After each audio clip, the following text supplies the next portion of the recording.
यदि आप लॉ पढ़ना चाहते हैं तो कहीं और क्यों जाना। हमारे ऐप को डाउनलोड करें और लॉ पढ़ें। नमस्कार। आज का विषय है lot of people write to us that I have to talk in Hindi and lot of people write to us that I have to talk in English because in South India mostly people are not very comfortable with the Hindi and the person who is working in the other countries are also not very comfortable with the Hindi। इसलिए दोनों भाषाओं में हिंदी और अंग्रेजी दोनों में कोशिश करेंगे कि बोथ उसको अंडरस्टैंड कर सकें। तो जिन्होंने हिंदी की डिमांड की है उनसे रिक्वेस्ट करेंगे कि थोड़ा इंग्लिश को ओबलाइज करें, और जिन्होंने इंग्लिश की डिमांड की है उनको मैं रिक्वेस्ट करूंगा कि हिंदी भी साथ में है। So what is minority, sorry, what is secularism?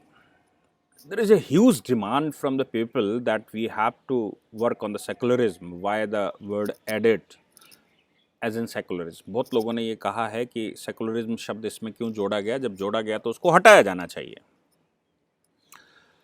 और बहुत सारे लोगों ने कहा भारत हिंदू राष्ट्र कैसे बनेगा, इस पर काम करना चाहिए। बहुत सारे, मैं सबसे आग्रह भी करता हूं कि भैया जो विषय हुआ करे उस विषय पर चर्चा किया करिए। आप विषय कोई और चल रहा होता है और राइटिंग कमेंट्स में कोई दूसरी बात करते हैं। उस जो विषय हुआ है उस विषय पर आपके कमेंट आने चाहिए, उस पर आपका अनुभव शेयर होना चाहिए। हो सकता है कुछ नई चीज़ें अपने को मिलती हैं और मिलती ही हैं। जैसे पिछले वाले में मैंने कहा था कि यूएस से कुछ लोगों ने कहा और यूके से कुछ लोगों ने मुझे मॉडल प्रोवाइड किया कि ऐसे ऐसे कर सकते हैं, मैंने उसकी चर्चा की। तो आपके दिमाग में अगर कोई बात आती है तो आप उसको कहिए, मैं उस पर डेफिनेटली चर्चा करता हूँ।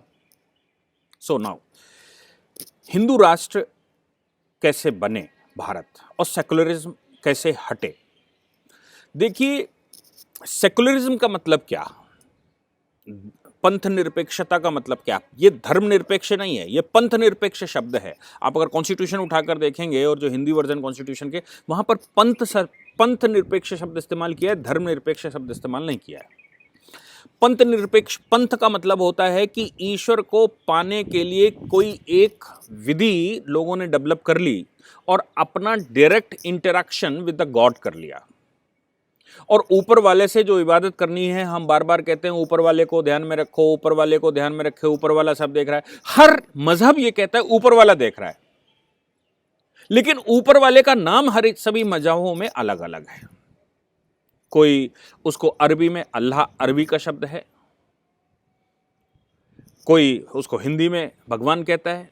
ये अपनी अपनी भाषाओं में वो सब अपने को उनको याद करते हैं। क्रिश्चियंस उनको परमेश्वर कहते हैं। तो सबका अपना अपना शब्द है। वो जो ईश्वर जिसकी अवधारणा उसने की है, वो ईश्वर से आराधना करना पंथ है, वो धर्म नहीं है।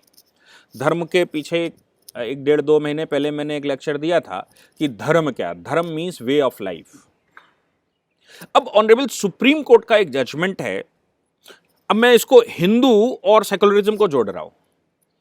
There is a judgement of the honourable Supreme Court, I am quoting that judgment, that is Perumal versus Punnuswamy, decided in 1970। Perumal versus Punnuswamy, ये सक्सेशन का मामला था, कन्वर्जन का भी मामला था साथ में, succession along with the conversion. So honourable Supreme Court defined there who is Hindu. उन्होंने बताया कि हिंदू कौन है। सुप्रीम कोर्ट ने उसमें कहा कि हिंदू कोई रिलीजन नहीं है, कोई पंथ नहीं है। सुप्रीम कोर्ट ने कहा कि हिंदू जो है वो वे ऑफ लाइफ है, यानी कि practical approach, how to interact, how to make a relation with the other things is Hinduism. संसार के साथ उसका संबंध कैसा हो, संसार के प्रत्येक तत्व के साथ उसका संबंध कैसा हो, वो हिंदू है। वो फिलॉसफी हिंदुइज्म है, वो हिंदू धर्म है। अब इसको हिंदू धर्म को पंथ से जोड़िए। हम अपने यहां 33 कोटि प्रकार के देवी देवताओं को मानते हैं। 33 कोटि प्रकार के, 33 कोटि। कुछ कोटियों को 33 सोल बताता है कि 33 प्रकार हैं, कुछ कहते हैं 33 लाख हैं, 33 करोड़ हैं, अलग अलग वो है। मैं अगर 33 भी 33 भी मान लूं तो फिर हम 33 प्रकार के देवताओं की पूजा करते हैं। But there is nothing in conflict between one and another. हमारे ही मंदिर में हम दुर्गा जी की पूजा करते हैं, कोई संतोषी माता की पूजा करता है, दुर्गा, और नवरात्र में हम नौ अलग अलग देवियों की पूजा करते हैं। उसके बाद उन 9 देवियों को अलग अलग प्रकार के मंदिर और अलग अलग प्रकार के पुजारी और पद्धति होती है। हम हनुमान जी की पूजा करते हैं, हम भगवान शिव की पूजा करते हैं, भगवान राम की पूजा करते हैं, हम 33 प्रकार के देवताओं की पूजा करते हैं। ये जो एक प्रकार के देवता की पूजा करना है वो एक पंथ है। और भारत में बहुत सारे प्रकार के पंथ हैं। अगर उन पंथों में और 4 जोड़ दिए गए तो भी हिंदू शब्द नहीं बदले। इन सभी पंथों के साथ सामंजस्य बिठाकर रखना ही हिंदू है। इस संसार की प्रत्येक उपयोगी चीज के साथ एक इंटरेक्शन, उसका रिलेशन स्थापित करना ही हिंदुइज्म है। यानी कि हिंदुइज्म कोई पंथ नहीं है। सुप्रीम कोर्ट के जजमेंट हैं, बहुत सारे जजमेंट हैं। किसी भी जजमेंट में सुप्रीम कोर्ट ने यह नहीं कहा है और कोई इंटरप्रिटेशन नहीं किया है कि Hindu is a religion. Hindu एक पंथ नहीं है, हिंदू एक धर्म है। पंथ के ऊपर धर्म आता है। अगर इन पंथों में एक इस्लाम आ जाता है, इन पंथों में क्रिश्चियनिटी आ जाती है, इन पंथों में एक जुरिस्म आ जाता है, इन पंथों में पारसी आ जाते हैं, तो नथिंग इज द प्रॉब्लम। 33 में 4 और जोड़ देते हैं, 37 हो जाएंगे, 50 40 हो जाएंगे, 50 हो जाएंगे। इससे हिंदू धर्म के स्ट्रक्चर पर प्रभाव नहीं पड़ता। अब हिंदू धर्म के स्ट्रक्चर पर प्रभाव नहीं पड़ता तो व्हाट अबाउट दिस, ये है क्या भला सारी। देखिए, अब आप हिंदू लॉ पर आ जाइए। वी हैव पास्ट, पीछे मैंने हिंदू लॉ की षड्यंत्र तो बताया था, बट हिंदू लॉ जब पास हुआ तो हिंदू लॉ में 4 लॉज हैं। Hindu marriage act, Hindu succession act, adoption maintenance act, minority इन गार्जियनशिप एक्ट, सबके आगे हिंदू शब्द इस्तेमाल हुआ। अब वो कहता है कि किन पर लागू होगा, ये किन पर लागू होगा, तो वो कहता है उसमें कि पारसी, मुसलमान, क्रिश्चियन और यहूदियों को छोड़कर सब पर लागू होता है भारतवर्ष में ये लॉ। यानी कि जो हिंदू की डेफिनेशन हिंदू लॉ ने दी है, वो भी डेफिनेशन ये दी है कि भारतवर्ष में ये जो 4 समुदाय हैं जो अपने आप को हिंदू नहीं कहते, ये अपने आप को विदेशी कहते हैं, इनको छोड़कर सब पर उसने किसी पार्टिकुलर रिलीजन की बात नहीं की। इन 4 रिलीजन्स को, क्योंकि ये 4 रिलीजन के लोग पार्लियामेंट में खड़े हुए, खासतौर से मुसलमान खड़ा हुआ उस समय पास होते समय, जिसमें यूनिफॉर्म सिविल कोड और आर्टिकल 29, 30 मैंने सारी पीछे डिस्कशन किया, डॉक्टर अम्बेडकर ने क्या कहा उस समय पर जो विधि थी, जो उन्होंने कहा कि साहब हम हिंदू नहीं हैं, तो इनको एक्सेप्शन में रख दिया गया। एक्सेप्ट दीज सबके ऊपर लागू होगा। ये हिंदू लॉ की डेफिनेशन है। इसमें जैन, सिख, बौद्ध, लिंगायत, पसायत, ये वो सब शामिल हैं, जितने प्रकार के होते हैं, जितने प्रकार के समाज होते हैं। अब भारत में बहुत प्रकार के समाज है। आर्य समाज वाले जो हैं वो मूर्ति की पूजा नहीं करते, तो सगुण भी है, कुछ निर्गुण है, कुछ उस जब सगुण में चले जाते हैं तो उनमें भी बहुत से प्रकार के हैं। क्योंकि संसार का सबसे पुराना रिलीजन धर्म है, इसलिए उसके अंदर रिलीजन, पंथ की पद्धतियां बहुत सारे प्रकार की हैं और बनती जा रही हैं, लगातार बनेंगी, जितना पुराना होता जाएगा और बनेंगी। खैर, मैं जिस विषय पर था वो ये था कि हिंदू खुद में एक सेकुलर शब्द है। हिंदू रिलीजन चूंकि नहीं है, इसलिए हिंदू सेकुलर शब्द है।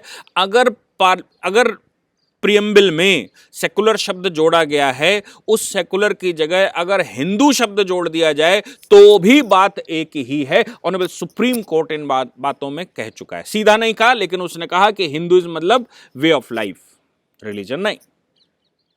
अब इसके अंदर जो पंथ हैं, जैसे इस्लाम है, वो अल्लाह को मानते हैं, उनकी अरबी भाषा को स्वीकार करते हैं, तो वो अल्लाह की इबादत किस प्रकार से करते हैं, झुककर, उठकर, लेटकर, बैठकर, वो कैसे करते हैं, nothing is the means. Hinduism में बहुत सारे प्रकार के पुजारी पाए जाते हैं। कोई एक टांग पर खड़ा होकर पूजा करता है, कोई सिर के बल पूजा करता है, कोई लेट के पूजा करता है, कोई घुटनों के बल चलकर पूजा करता है, कुछ पंजों पर पूजा करता है, कोई लौंग कुटक कर पूजा करता है, कोई व्रत रहता है, कोई व्रत नहीं रहता है, कोई एक टाइम व्रत रहता है, कोई एक समय व्रत रहता है, कोई एक महीने व्रत रहता है, तो कोई जीवन भर वो कर लेता है कि मैं ये खाऊंगा ये नहीं खाऊंगा। So there are a lot of things in Hinduism, and because there is a lot of things in Hinduism, that is why we can't question on that. Okay, so now अगर आप सेकुलरिज्म शब्द की जगह हिंदू शब्द इस्तेमाल कर लेंगे, nothing is a problem. और अगर सेकुलर शब्द इस्तेमाल हुआ है, पंथ निरपेक्ष शब्द इस्तेमाल हुआ है, तो हिंदुइज्म इज इटसेल्फ अ पंथ निरपेक्ष। क्यों पंथ निरपेक्ष है उसका और थोड़ा सा वो सीखिए। कोई भी नास्तिक व्यक्ति इस्लामिक नहीं हो सकता, कोई भी नास्तिक व्यक्ति क्रिश्चियन नहीं हो सकता, कोई भी नास्तिक व्यक्ति यहूदी नहीं हो सकता, लेकिन एक नास्तिक हिंदू हो सकता है। नास्तिक हिंदू हो सकता है, मतलब रिलीजन से हिंदुइज्म का कोई लेना देना नहीं है। एक हिंदू लाइफ है, उस लाइफ के अंदर बहुत सारे टाइप के रिलीजन है। कॉम्पैक्टली इस पार्टिकुलर ज्योग्राफिकल एरिया में रहने वाले लोग जो अपने आप को इस पद्धति से, यहां के संस्कारों से, यहां की संस्कृतियों के, यहां के वे ऑफ लाइफ को मानते हैं, वो हिंदू हैं। जैसे अगर मैं इरफान पठान की बात करूं तो basically he was a Hindu. क्यों? क्योंकि वो इस्लामिक व्यक्ति जरूर है, लेकिन वो वे ऑफ लाइफ भारत की मानता है। वो वे ऑफ लाइफ भारत की मानते थे, इसलिए उन्होंने मुल्लाओं मौलवियों को सबको कटघरे में खड़ा किया और उन्होंने कहा there is no need of the intermediate in this, there is no need of any middle person between me and my god. क्योंकि मैं कैसे इबादत करूंगा ये मैं तय करूंगा, कोई मुल्ला मौलवी तय नहीं करेगा। और मैं भारत में ऐसे, अब कुछ लोगों ने उनसे आर्गुमेंट किया और कहा कि नहीं, भारत में जो ये सब कुछ है, चल रहा है, ये आपको पैगंबर के अनुसार चलना चाहिए। उन्होंने कहा कौन करवाएगा, कैसे करवाओगे? तो बोले हम करवाएंगे। हम करवाने के लिए आपको इसको इस्लामिक राष्ट्र बनाना पड़ेगा। क्या इस्लामिक राष्ट्र बनाने की पैरवी कर रहे हैं आप इंटरप्रिटेशन करने वाले लोग हैं। ऐसे कौन से लोग हैं जो बॉम्ब बांधकर इबादत करने के लिए बोल देते हैं कि बॉम्ब बांधकर आप मर सकते हैं। So there is a lot of thing he are good. जब वो इस प्रकार की बात करते हैं, पूरे स्ट्रक्चर को, जो इस्लामिक स्ट्रक्चर संसार का है, वो उस स्ट्रक्चर से हिंदुस्तान के स्ट्रक्चर पर लौट कर आते हैं, तो हिंदुस्तान के स्ट्रक्चर में फिर वो हिंदू हैं। लेकिन जो ये कहता है कि मैं नहीं हूं, जो ये कहता है कि मैं नहीं मान रहा हूं, जो ये कहता है कि मैं हिंदुस्तान की फिलॉसफी नहीं मानता, मैं तो अरब की फिलॉसफी मानता हूं, जो ये कहता है कि मैं इबादत भी अरब की तरफ मुंह करके करूंगा, जो ये कहता है कि अरब की तरफ पैर करके लेटना नहीं है, जो ये कहता है कि मेरी स्टाइल तो वहां की है, चूंकि वहां बुर्का पहना जाता था इसलिए यहां पर भी मैं पहनूंगा, पहनिए, कोई समस्या नहीं। लेकिन जब आप वहां की वे ऑफ लाइफ यहां पर लेकर आते हैं, तो फिर अपने को कहना पड़ता है कि now you are not a Hindu, और आप भारतीय संस्कृति को नहीं मानते। भारतीय संस्कृति को मानने वाला प्रत्येक व्यक्ति हिंदू है, और हिंदू किसी पंथ से रिलेटेड नहीं है। जब कोई पंथ ये कहने लगे कि वे ऑफ लाइफ के ऊपर मैं प्रिवेल करता हूं, मैं धर्म के ऊपर प्रिवेल करता हूं, दैट इज ए प्रॉब्लम। तो मुझे लगता है जब हम ये कह रहे हैं कि सेकुलरिज्म शब्द कैसे हटेगा, तो there is no need to उसका इंटरप्रिटेशन करने की जरूरत है, उसको क्लैरिफाई करने की जरूरत है। और जब हम ये कहते हैं कि हिंदू राष्ट्र बनाना है, तो जब सेकुलरिज्म शब्द आपने वहां पर डालकर रखा, तो हिंदू राष्ट्र ऑलरेडी है। आप उसको डिस्टिंक्शन करना सीखिए कि धर्म और पंथ में, धर्म और संप्रदाय में फर्क क्या है। संप्रदाय एक प्रकार की पद्धतियां अडॉप्ट करने वाले, एक प्रकार की पूजा पद्धतियां अडॉप्ट करने वाले संप्रदाय कहलाते हैं। लेकिन धर्म स्वीकार करने वाले किसी संप्रदाय के मातहत नहीं आते हैं। वो किसी भी संप्रदाय का व्यक्ति है, धर्म को मानने वाला व्यक्ति यहाँ की वे ऑफ लाइफ, यहाँ का स्ट्रक्चर, यहाँ की फिलॉसफी, यहाँ की ओल्ड फिलॉसफी, यहाँ के एंशिएंट फिलॉसफी, यहाँ के ट्रेडिशंस, इस लैंड को मानने वाले लोग हैं। इसलिए ये जो हिंदू लॉ को मैंने बताया, आप उसको पढ़कर देख सकते हैं, नेट पर डालिए Hindu marriage act, Hindu succession act, उसमें देखिए कि ऑन हुम इट विल अप्लाई, आपको मिल जाएगा। आप पेरुमल का जजमेंट खोल कर देखिए, there is a lot of judgements in in in India, जहां पर धर्म को और धर्म के गुणों की बात कही गई, धर्म को पूजा पद्धति से नहीं, गुणों की बात कही गई, जो धारण करता है, जो धैर्य करता है, ऐसे बहुत सारे आपको मिल जाएंगे जिसमें धर्म के 10 गुण बताए गए हैं। उन 10 गुणों में कहीं भी पूजा पाठ की कोई पद्धति नहीं है। अगर आप देश में ये बात एक एक बच्चे को समझा पाए, हर रिलीजन